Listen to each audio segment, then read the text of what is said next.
Hi humans, Lilac here. Today we need to talk about a crime scene. You know the one. You're sitting in the other room, and suddenly, crash. You run into the kitchen to find your favorite glass sitting in 100 pieces on the floor. And there I am, sitting on the counter, looking at the mess, then looking at you, then slowly licking my paw like nothing ever happened. You call it being a jerk.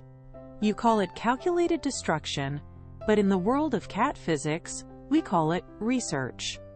Why do cats knock things off tables on purpose? Is it a secret vendetta against your home decor? Or is there something deeper happening inside our fuzzy heads? Today, I'm pulling back the curtain on the gravity testing phenomenon. Let's start with the most basic truth. We are built for the hunt.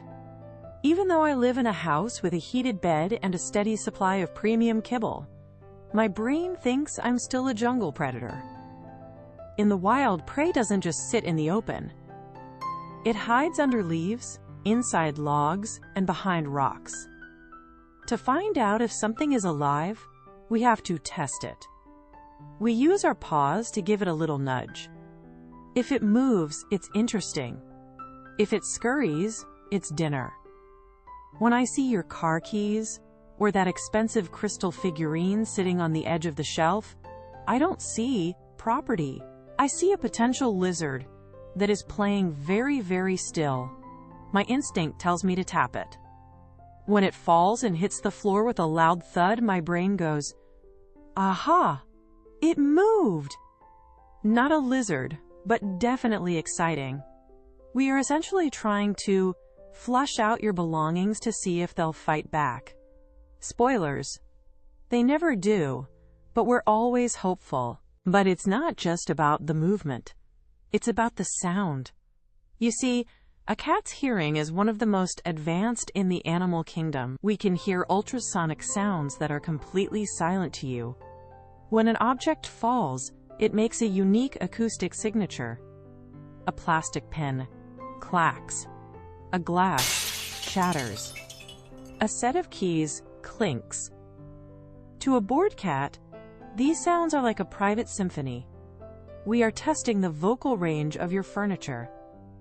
Think about it from our perspective. The house is quiet. You're silent. The TV is just background hum. But then, bam, a vase hits the hardwood. That is the most interesting thing that has happened in the last 4 hours. We aren't just breaking things. We are creating a cause and effect event that stimulates our highly tuned ears.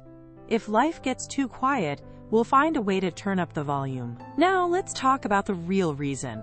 And this one is definitely your fault. It's called the attention loop. Think about your daily routine.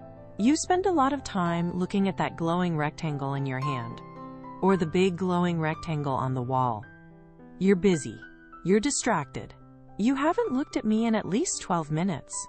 I try the polite way first. I walk across your lap. I give you a soft meow. I rub my face against your phone. But you just pat my head absent-mindedly and keep scrolling. So I walk over to the coffee table. I find the most dramatic object available, usually a half-full glass of water. I put my paw on it. I look you directly in the eye. I wait. The moment I move that glass 1 inch toward the edge, what do? You drop the phone. You shout my name. You jump up from the couch. Success.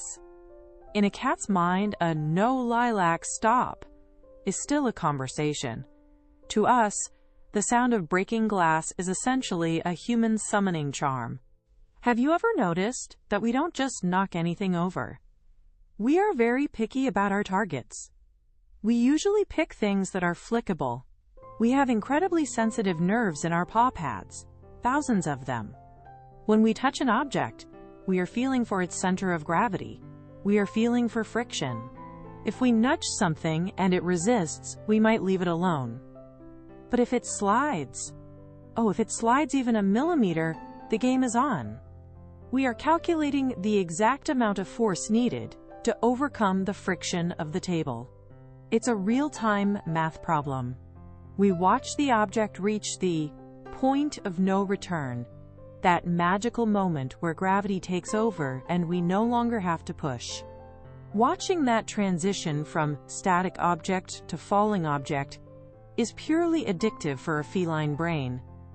We are tiny, fuzzy physicists, and your nightstand is our laboratory. So how do you save your home from my research?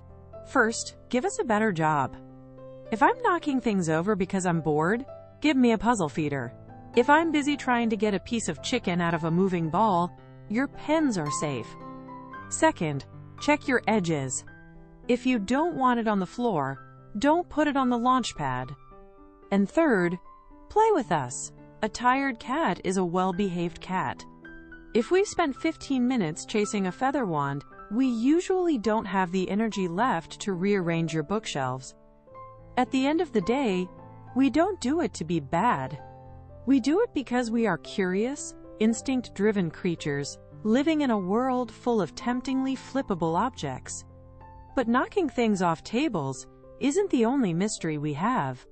Have you ever wondered why we suddenly sprint through the house at 3 a.m. like we're being chased by a ghost? Oh, the Zoomies are a whole different story. Click the next video, and I'll explain why we turn into furry race cars in the middle of the night. I'm off to find something wobbly to play with. See you next time.